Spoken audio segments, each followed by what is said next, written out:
Hola, caballeros. Yep, your government at work just passed. We just had election day yesterday on Tuesday. Prop 1, otherwise known as Screw 1, out in San Francisco, tax increase on real estate sales and the transfer between 10 million and 25 million has doubled its rate. Yep, that's right, popular measure, tax and spend.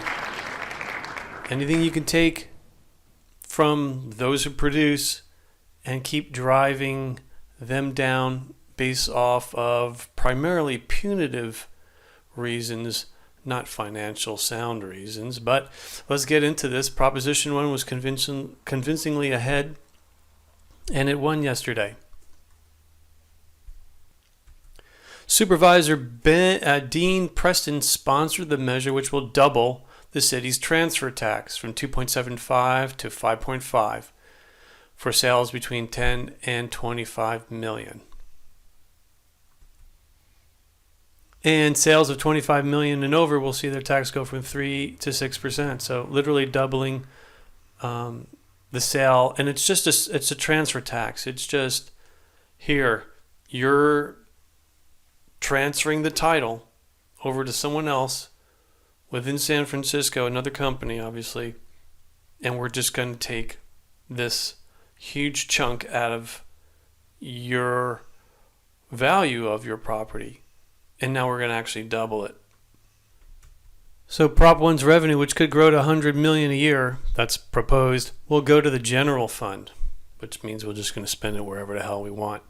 Preston has said the Board of Supervisors will take future legislative action to use the funds to provide rent payment assistance to tenants hurt by the coronavirus pandemic and to build much-needed affordable housing. This doesn't get any more laughable. So this, of course, is the same thing where we're just going to tax the rich and we're going to redistribute wealth. That's in essence the mindset behind this, because you have large multi-million-dollar properties. We're going to help with rent payments and with much needed affordable housing, especially as is needed by this the corona sickness, which was imposed by the government itself. The government created the lockdown. The virus didn't lock anything down, anybody, okay? The virus didn't do any of that. The lockdowns are coming from the government. So the government overreaches, shuts down the economy, kills off the lower and middle class, adversely affects even upper class, all for something that is proven in other countries that doesn't work with the lockdown. But we're going to lock it down and we're going to blame the virus as if it's the virus that made the decision. Does anybody believe that San Francisco is going to take this money and they're going to provide much needed affordable housing? Here's a nice picture of San Fran. San Francisco. Look at that. Beautiful. Good job. Oh, want some cheap needles? Oh, it's no problem. You can get them in San Fran anywhere. Yeah, it's the real estate mogul's fault. Bridge? What bridge? That's my roof. I don't know if this picture needs any words other than this is... Can you believe this town was named after St. Francis? Yeah, Mayor. We're doubling and tripling our homeless. Success! Okay, well, you get the point. And we're going to go over a part here in a minute or two that shows that this isn't the first or even the second time that the transfer tax has been increased, purportedly for the same reasons, because they wanted to provide rent payment assistance and much needed affordable housing. Well, how's that looking now at all the slums? It's got nothing to do with it. Tax and spend government is there just to ideologically beat down those who produce. You need to get this through your head, and you need to be aware of this. That's the whole point of these videos. I don't own $25 million in property in downtown San Fran, and probably neither do you, but this is coming to you in your town, in your state, as trickle-down communism comes to come up and kiss you on the lips. Well, a couple associations of realtors, National Association of Realtors, and even the San Fran Chamber of Commerce. I mean, good for them. At least they tried to organize an opposition. I guess they did, and they still lost. Right. Opponents said the measures would harm the economy. Well, yeah, that's the way it works. That's called real understanding of the effect of taxation. There's a term called price elasticity with demand and supply, which is a good topic for a different video. I like to extrapolate on that and just call this tax to productivity elasticity, or to even tax revenue. Tax to tax revenue elasticity, which is an inverse relationship, just like managerial or demand to price elasticity, where if your price elasticity, depending on if it's been factored in, if it's over 1, for every percent that you increase your price of your product, you can expect an inverse reduction in the demand for it. Well, it's the same thing majority of the time with tax increases. We'll get into more details in this other slide that was provided by the Office of the Comptroller, but just keep this in mind. This measure will result in a loss of 625 jobs. Man, good job. 625 jobs lost. That's great. And who's that? Real estate and construction. So it's lower in middle class. And a $15 million decline in the city's GDP. I could care less. The city is projected to have 1,050 fewer people by 2030 because of the higher housing prices. So I guess that's how they solve the affordability prices. Is affordability in housing is raise taxes on those who produce, have a terrible effect on those on the bottom or in the mid-bottom, and have that be so bad that in an expensive town like San Fran, they get forced out, and you get to increase your numbers in terms of, or decrease their numbers of those who might be affected. There might be some weird, sick logic to that. So here's a little bit of a slide deck from the City and County of San Francisco from the Office of Comptroller. Actually did some economic analysis on this.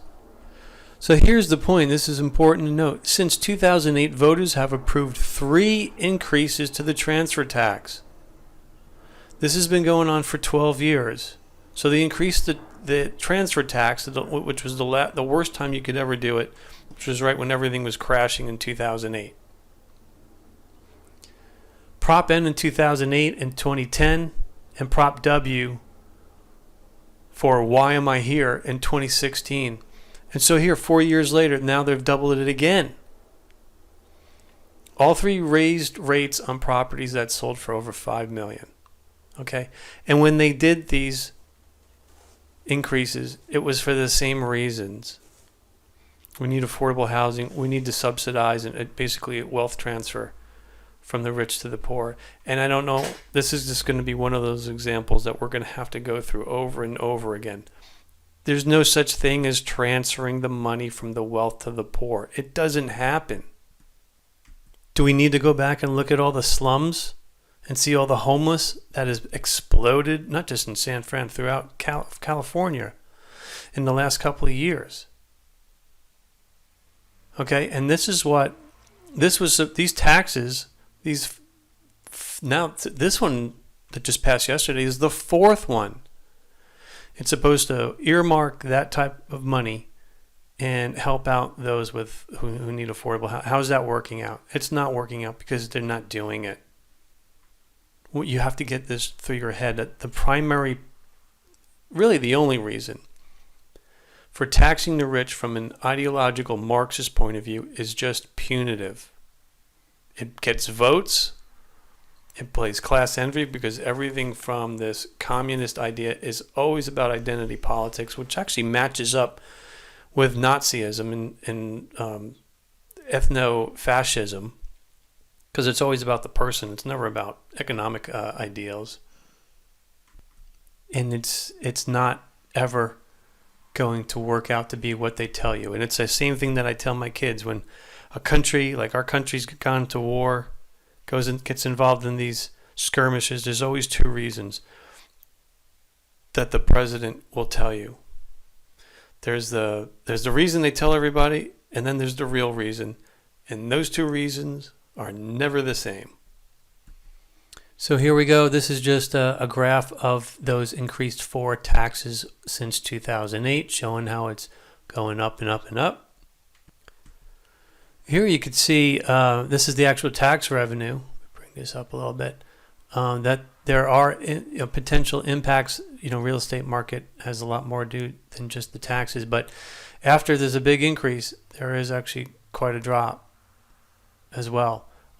Anyone going to be surprised if after this initial kick in of this doubling of this tax that it's going to have the alternate effect? Well, no, and we're going to see that right now. So there's this COPA, Community Opportunity to Purchase Act, 2019. I'm just telling you, these things are getting out of control. 2019, the city adopted the COPA, which requires sellers of certain multifamily housing and vacant properties in San Fran to first offer the property to qualified nonprofit orgs. So this is just, you're going to get yourself and buy real estate or move and get within these jurisdictions, whether it be yourself, whether it be your real estate, whether it be your business or all the above. And you're at the mercy of some of the most extreme types of Marxist ideologies coming to fruition, and you need to keep up on whatever you're doing with your investments and everything. And that's part of what these series of these talks about, even though the majority of people watching this are not in San Francisco. So what happens is if you wind up selling, get an agreement, you as the seller can save 2, 3, 4, 5%, depending on the value of your real estate, which is a big, huge incentive. But now this also changes the market because it's giving preferential treatment to nonprofit orgs.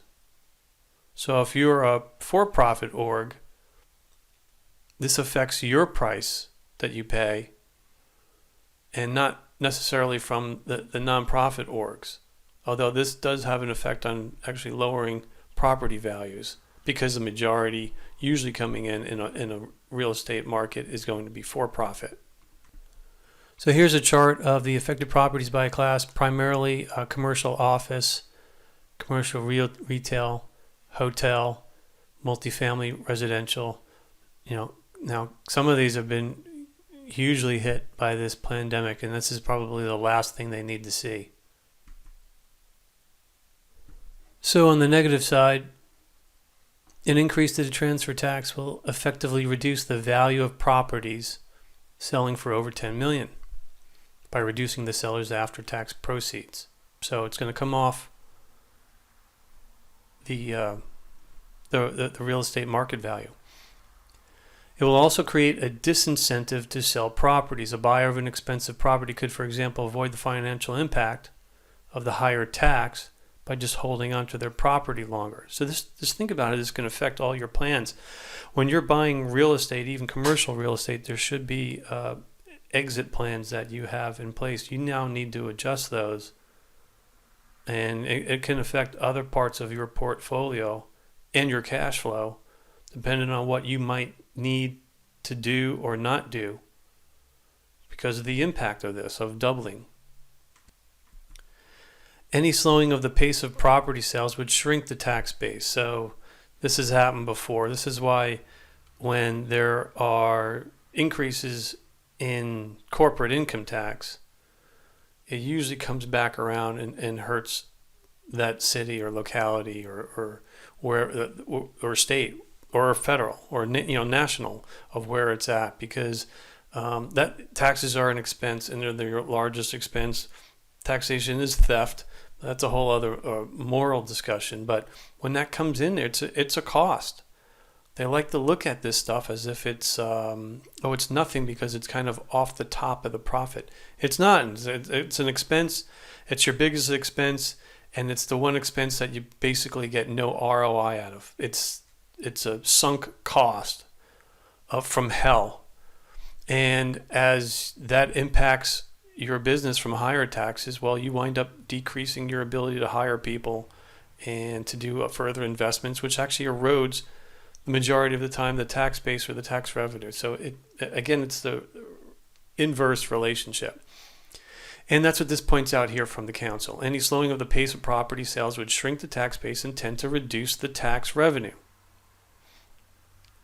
This effect is also difficult to estimate, however, and is not considered in this economic impact analysis. Of course not. But we go back, from the first page, we saw 625 estimated jobs will be lost. So that's great. That's a pretty big number in my opinion. Especially crying out that, oh, these are the people we're trying to help. We're talking about mostly construction jobs and real estate jobs where people aren't getting rich. They're just doing a lot of the basic work. Another point here is in terms of improvements. Additionally, a higher tax rate would also discourage property investments that would raise property value, meaning, again, to invest into your property to increase your value when you're going to have to factor in a doubled transfer tax. Never mind the tax that you have to pay on the profit of the property unless you roll it over.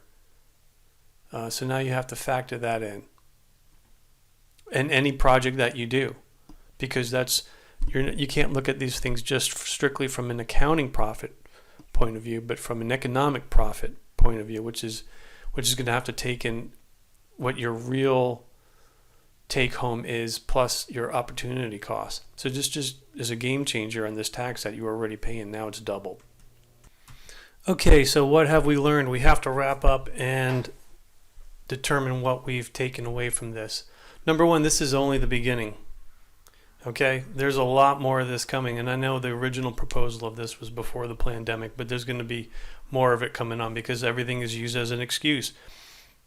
We just showed that these increases were said to be for helping the poor in terms of getting them more affordable housing. This is going back 12 years. This is the fourth time they've increased it. Why do you have to increase it so much if it's been working or if it's helped? It's not. It's all a sham. It's all about just taking more money. They're going to spend it mostly to primarily just enrich themselves in the government and get themselves elected and get their buddies and their cronies who help them some sweetheart deals and construction deals and other business deals to enrich themselves. That's always it with the Politburo. It's always the same thing. Number two, don't think you won't get screwed when you are not in the current crosshairs. The main key word there is current. I don't own $25 million buildings and multiplexes in San Francisco, and probably none of you listening to this don't. So what does that mean? Well, it can mean a number of different things. It just means that when you see government shutting down unnecessarily based on real data regarding the pandemic, that they're going to look for, there's always excuses to try and increase more taxes and take more from you, which is what we're going to get. And that's the point. This is like looking through the telescope and seeing what's coming down miles ahead. And just because it's not you, it just means that really that they're coming for you. Especially when they keep doubling this is out of control. Next, wealth distribution is fake. Okay, I had to get rid of some of the old sentence there from the prior video. Wealth distribution is fake. Again, there's no such thing as taking money from the rich and giving it to the poor. It never doesn't happen. Okay, California's the fifth or eighth, seventh, sixth, somewhere in there, largest economy in the world.